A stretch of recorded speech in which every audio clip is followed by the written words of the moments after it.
Alright, welcome back mga ka-Johnny. Ito po ang inyong lingkod kay Johnny ng Johnny Tortilla at ito ang Johnny Live, usapang utang, usapang ulan. So sa mga hindi pa po nakasubscribe, please subscribe, like, share, hit nyo na yung notification bell para lagi po kayong updated sa mga videos na ginagawa natin dito about Ola review, Ola update at kung ano ng usapang online lending apps mga ka-Johnny. Magandang umaga po ha. Maraming salamat po sa patuloy na pagsuporta sa ating channel mga ka-Johnny at napakalaking tulong na po sa akin yung pagsuporta ninyo at malaking pagpapasalamat ko po sa inyo sa patuloy na pagtangkil sa ating channel. So meron tayong sasagutin dito isang question doon sa comment section at napakalkal ako gabi at hindi ko na muna ginawa dahil gusto ko mapahinga na maaga, makatulog na maaga dahil nga pagod tayo sa trabaho. Kaya medyo kahit yung Sabado Linggo tayo nakagawa, kahit gusto ko sana mag-live kaso nga lang medyo gusto kong pahinga talaga yung katawan sa utak ko para tanggal yung patid-patid sa katawan at sa isip kasi siyempre marami tayo tinutulungan, medyo na-stress din tayo pagod sa trabaho at sa pagtulog para kahit pa naman makakapag-antay ng kalooban ng mga Ola victims na kailangan ng tulong kahit sa payo man lang. So yun, may sasagutin tayo dito na nagtanong. Good eves po, Sir Johnny. Ask ko lang po, di ba po ang Willow sa Armrock Lending ay nag-stop operations na from SEC last July? Bakit nag-operate pa sila till now? Ganda tanong na mga. Totoo lang no, kumalkal muna tayo ngayon sa SEC doon sa page nila. Ito yung mga nakita ko. Review ulit ako ng mga kasuhan nila last year. Yun nga yung inakyat nila sa na pinakasuhan nga nila last year doon sa Supreme Court ba yun or sa court, basta something na basta may penal silang complaint, criminal case yata. Pakita ko sa inyo ito siya, press release. SEC files criminal complaint against 6 lending companies. The Securities and Exchange Commission continues to bring more lending companies who failed to disclose their online lending platforms to the Commission and employed abusive debt collection practices before the Department of Justice amid the rising complaints against abusive lenders in the country. So, yun pala, sa Department of Justice para sila nag-file ng complaint.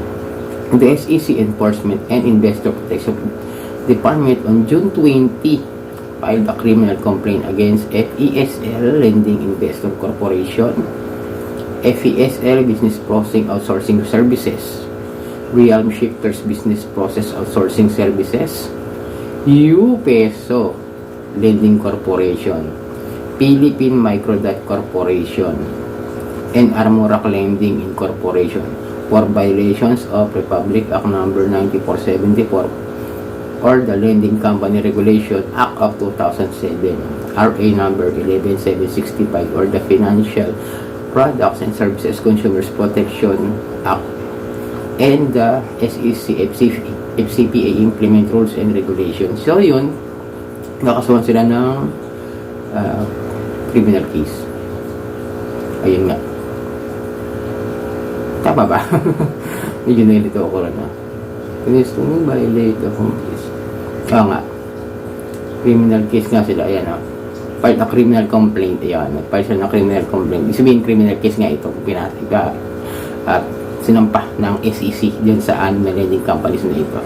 So yun mga ka-Johnny, tinignan ko ulit. Nag-search tayo sa mismong SEC website. Kasi si SEC website, quarterly yan nag-update ng mga kanilang mga nakalista pa o mga SEC registered list na mga online lending app mga ka-Johnny. So yun, tinignan natin. Pakita ko sa inyo sa gilid ko yung ating screen record para kahit paano mabasa nyo rin. Ayan yung mga isa-isa natin yan, mga ACOM, consumer, advantage lending, issue source. Wala nga yung Armrock, dapat nasa unahan yan, diba? So yun, ayan, inunti-unti lang natin yan para makita nyo na yung mga kasama yung Copperstone, ayan pa po yung iba pang mga Digido, ayan, yung Mr. Cash na e-generation lending, SEC registered pa rin po. Ayan yung iba pang mga lending companies na tignan nyo na lang, yung Magalaw na dyan din. Yung iba Joywin, Lemon Loan, meron ko yung mga ganyan. Pero yung Peso Pop o yung Populous Lending, wala ako nakita rito mga kajani. Yung Microdot, iba Microdot yan ha. Iba kasi yung Philippine Microdot, tsaka yung Microdot lang. Yan po. Kung gusto niyo i-post nyo na lang po para makita yung mga nasa lending companies o wala, para ma-ano ninyo, maka-screen record lang po kasi ginawa ko dito. Yung UPeso, ayan o, SEC registered pa rin sila hanggang ngayon, kaya nagtataka ako. Pero yung Armora wala talaga. Okay, nakita nyo ba? Nakita nyo po ba? Medyo is-post yun na lang po para kung sakasakaling mayroon kayong nakaligtaan. Ayan po yung mga listahan nila ng mga company, ng mga OLA na SEC registered pa rin. Pero nakakapagtaka lang kung bakit nandun pa yung UPeso eh meron na pala silang nakasampang criminal complaint about this online lending platform ng mga dyan.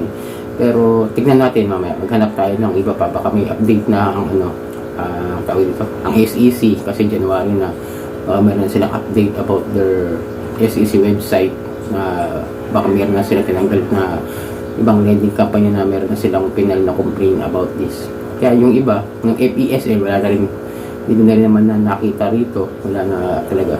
And Populous Lending, yung may new cash, yun, nasampahan na, revoke na kasi yun eh. Pero yung iba rito, yun nga, si Armor Rock, wala na rin. Yan na, yung UPeso lang nakita natin. Si Digido, andyan na. Tsaka yung mga, si Copperstone, andyan pa rin sila. Pero wala naman kasi silang pinag na complaint pa ron about that. Kaya, tulungan nyo lang na ako na hanapin din. Baka pwede makatulong din po kayo, mag-research din po para madagdagan po yung mga ating knowledge about do sa mga online lending na may kaso na o kaya mga na-revoke na, diba? Kung may time po kayo, pero kung ano, okay na po, ako na pong maghahanap pa unti-unti kahit paano.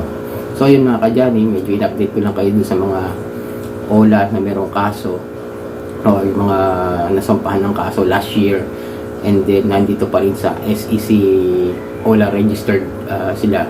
So yun mga kadyani, magandang umaga po at muli, ito pong inyong lingkod, kadyani, nandiyan yung Tortibet, ito ang Johnny Depp, usapang utang, usapang OLA.